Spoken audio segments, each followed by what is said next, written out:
White people, right? Fuck them. Oh my gosh.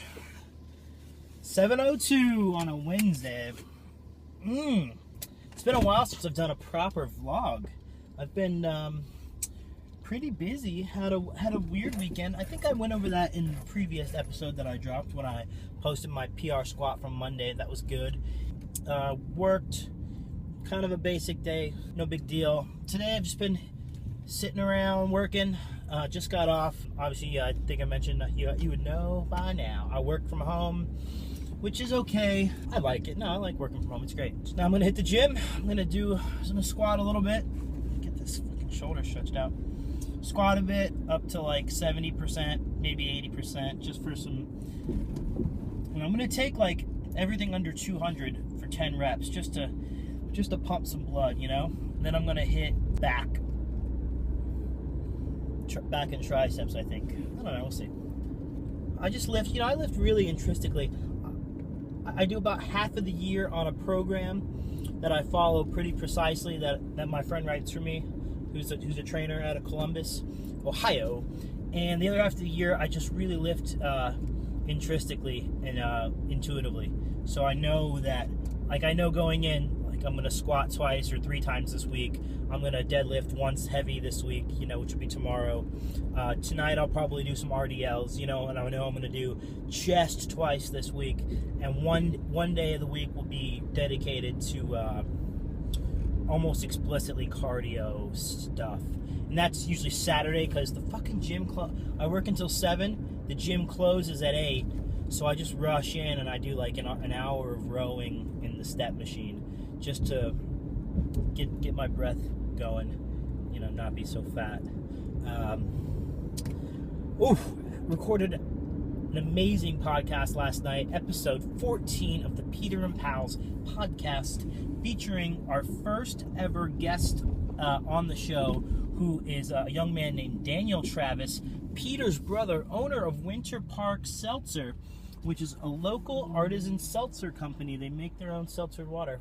Who would have thought? Very funny guy, kind of a dipshit, happens to be a Trump supporter. I don't understand what that's all about, but he's an interesting person nonetheless. We got past that. I'm gonna fight him if Trump wins. Not maybe fists, but definitely like a wrestling match. So that was episode 14. It dropped. It was this morning. Sounds really good. Got a new. Been using that Rode microphone for those episodes.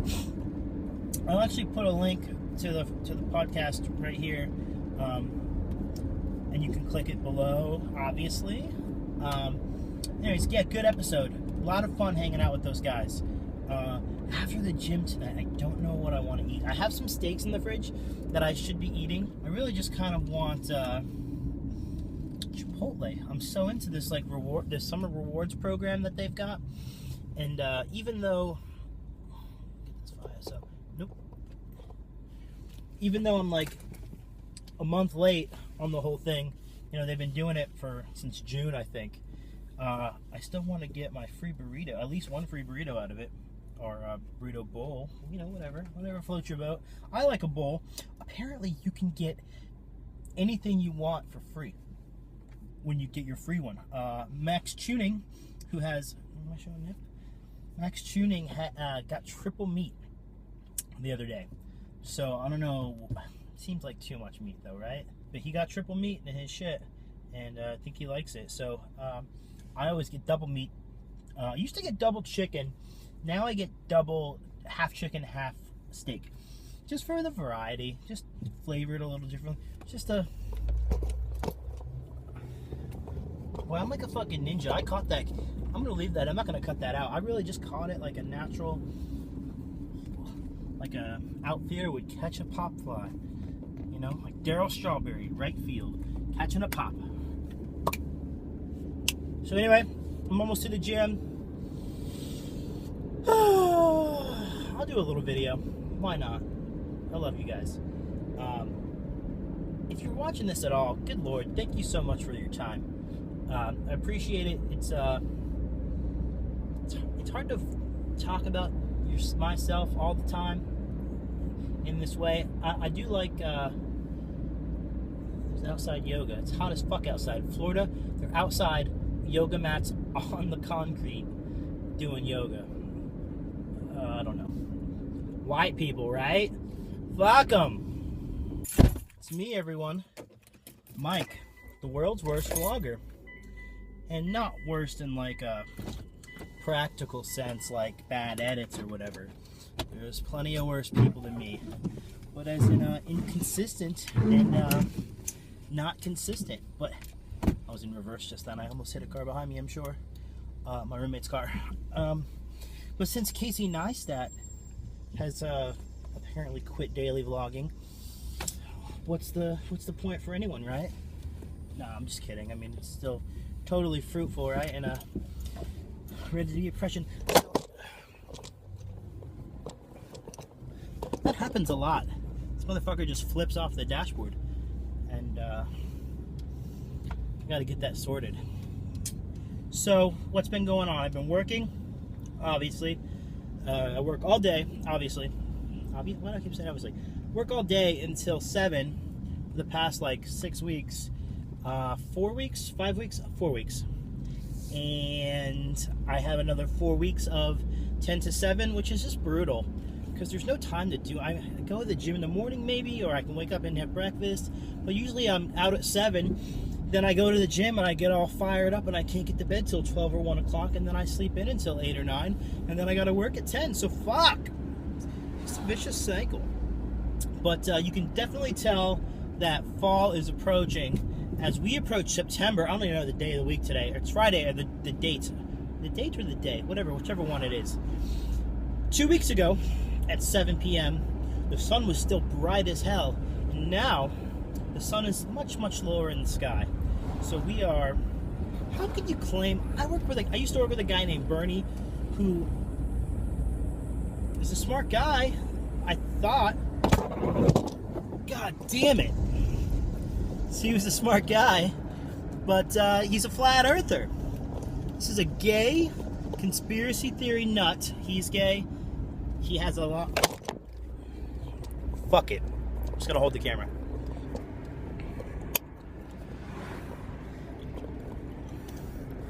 Well, he's a gay dude, pretty cool guy, likes to lift weights, into like funny stuff, but then all of a sudden he starts posting on Facebook all this insane shit about being a flat earther.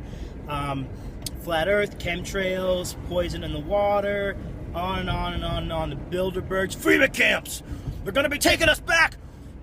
The problem is the country. We gotta take our country. Like, you know, just real Alex Jones stuff. I can usually do a good Alex Jones. That was a 5 of 10 Alex Jones I just did. I can usually get up to like 8 of 10. Trust me. So anyway, this guy, he really truly believes he's a flat earther, but that the Earth is flat. Now, riddle me this: how come no flat Earth proponents are pilots? You ever thought about that? Do you know any flat earthers that are pilots? No, because you can drive, you can fly around the fucking world. I almost think it's worth it to send flat earthers and climate change deniers into space. Let them ride on the spaceship, you know? And like, the cost of that would be beneficial. They could go back and tell all their dumb friends about how space is real and the Earth is actually round, and we rotate. Look at that glorious sunset. Hope I'm holding the camera correctly. It's popping off, yo. It's lit. It's lit as fuck. Anyways, today is deadlift day. I'm gonna do some deadlifting. What am I gonna do? Last week I hit 320 for an easy double. Today I'm looking for 325 for an easy double, but a touch and go. So we'll see. Feeling okay physically, you know, I'm feeling healthy. Just gotta get my nut up. You know, what are you eating? Take a shower. This is so rude. I can't be saying this.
Okay, good.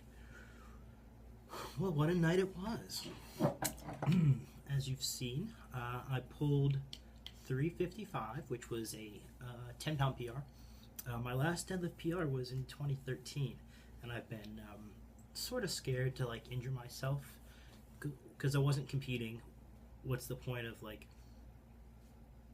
pulling heavy, right? So, well, last week I hit 320 pretty easily for 2. So this week I thought I was good, and turns out I was. So this week I've had 3 PRs: a squat PR, a deadlift PR, and a bench double. Benched 190 for 2, which is not much. A lot of everyone out there on the YouTube. No, I won't. I'm so sorry. Speaking of shooting, got my Iraq Veteran 88 shirt. Check out their YouTube channel. I'll link them below. Great gun channel.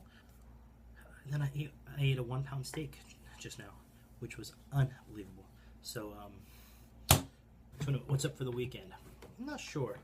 I think I'm definitely going to go to Chipotle. I'm going to finish up NBC's Revolution, which is just a super mediocre show, but I never finished it when it was on TV, and so it's on Netflix, so I'm just going to power through. I think I have like 2/3 of the last season to go, so man, my fucking Chromebook just doesn't charge.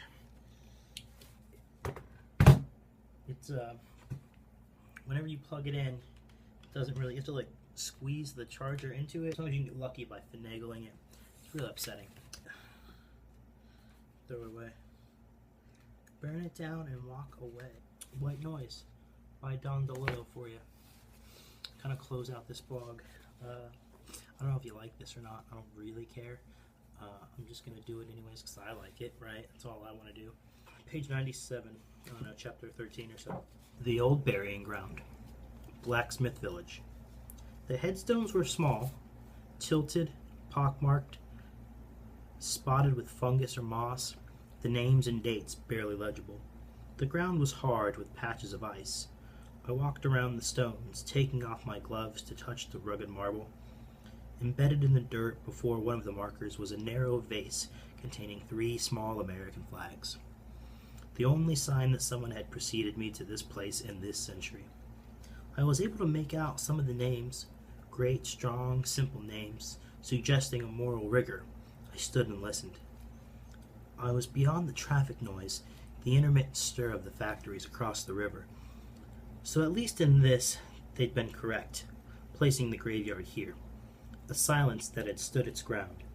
The air had a bite. I breathed deeply, remained in one spot, waiting to feel the peace that is supposed to descend upon the dead, waiting to see the light that hangs above the fields of the landscape's lament. I stood there listening. The wind blew snow from the branches. Snow blew out of the woods in eddies and sweeping gusts. I raised my collar, put my gloves back on. When the air was still again, I walked among the stones, trying to read the names and dates, adjusting the flags to make them swing free. Then I stood and listened. The power of the dead is that we think they see us all the time. The dead have a presence. Is there a level of energy composed solely of the dead? They are also in the ground, of course, asleep and crumbling. Perhaps we are what they dream. May the days be aimless. Let the seasons drift. Do not advance the action according to a plan.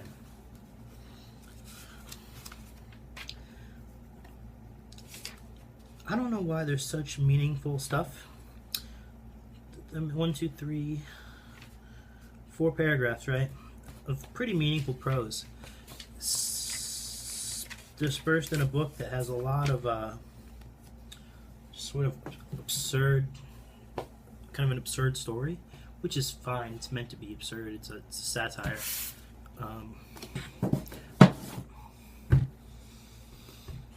I just don't know what I'm supposed to draw from it, aside from the feeling that gives me.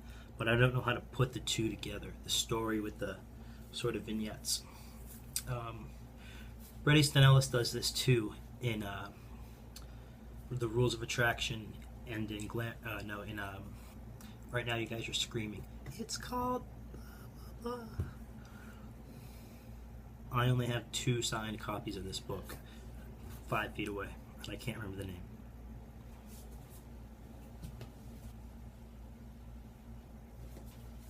Less Than Zero. He does this a lot in Less Than Zero. Clay talks about driving to Palm Springs or being in Palm Springs with his grandfather, or holidays in Palm Springs with his family. He has a very similar vignettes like that. And then what did I say? The Rules of Attraction has kind of a similar thing, only it plays similarly because all the characters have their own chapters. So you'll have a Lauren chapter, a Paul chapter. So anyway, with Ellis though, it's a little easier for me to put together the pieces of the puzzle, as it were. DeLillo, I mentioned this before, he's above my pay grade a little bit. Not the most astute reader. So that's all I've got. Thank you for watching these videos. It means a lot to me that you've sat through this. If you get to this point, drop me a comment. Just say hey, maybe click the like button, and just stay cool, okay?